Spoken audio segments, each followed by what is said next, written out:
প্রেমিকার সঙ্গে দেখা করতে গিয়ে আর বাড়ি ফেরা হলো না প্রেমিকের।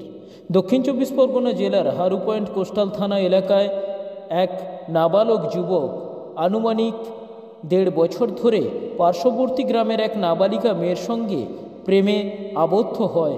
দীর্ঘদিন ধরে নাবালক ও নাবালিকা প্রেমের সম্পর্কে থাকে।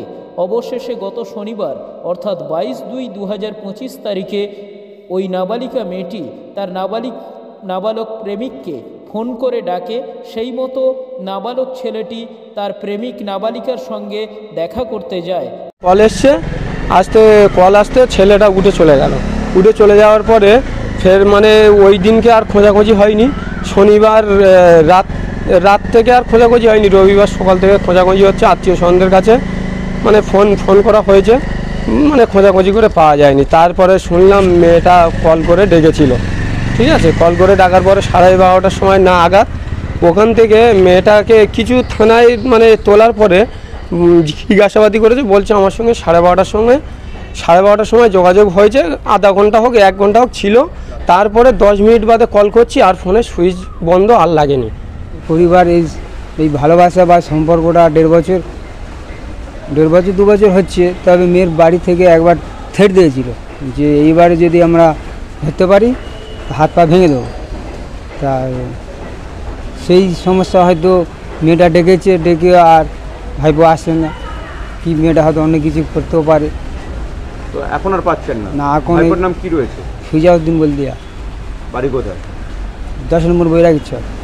এই যে পাচ্ছেন না, থানায় অভিযোগ করেছিলেন কবে? থানার অভিযোগ করেছিলাম রবিবার। তারপরে রবিবার করার পরে তো একটা মেশিন ডায়েরি করলাম, করার পরে তারপরের দিন সোমবার পুলিশ গেল, পুলিশ তদন্ত করছে।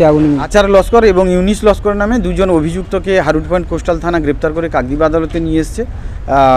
মূলত এক নাবালক ছেলে ওই আসামিদের বাড়ির এক নাবালিকা মেয়ের সঙ্গে দীর্ঘদিন ধরে প্রেমের সম্পর্ক ছিল এবং গত শনিবার মেয়েটি এই ছেলেটিকে ডাকার পরে ওই প্রেমিক তার প্রেমিকার সঙ্গে দেখা করতে যায় এবং তারপরে আর সে বাড়ি ফিরে আসেনি। তো তার বাড়ির লোকজন হারু পয়েন্ট কোস্টাল থানায় ওই গত শনিবার 22/2/2025 তারিখ একটি মিসিং ডায়েরি করে এবং পরে এরা খোঁজখবর নিয়ে জানতে পারে যে ওর বাড়ির লোকজন এই ঘটনার সঙ্গে যুক্ত এবং এদের সন্দেহ যে এই ছেলেটিকে ওরা কোথাও মেরে ওর ডেড বডি গুম করে রেখেছে।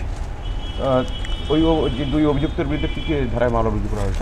এই 2 অভিযুক্তের বিরুদ্ধে অপহরণের মামলা শুরু করেছে এবং তদন্তের জন্য এবং ওই নাবালক ছেলেটিকে উদ্ধারের জন্য তদন্তকারী অফিসার আদালতে 10 দিনের ওদের পুলিশ হেফাজত চেয়েছিল। আদালত ওদের 5 দিনের পুলিশ হেফাজত গ্রান্ট করেছে। কি নাম আপনার? আমার নাম সব্যসাচী দাস, অ্যাডভোকেট, কাকদ্বীপ কোর্ট।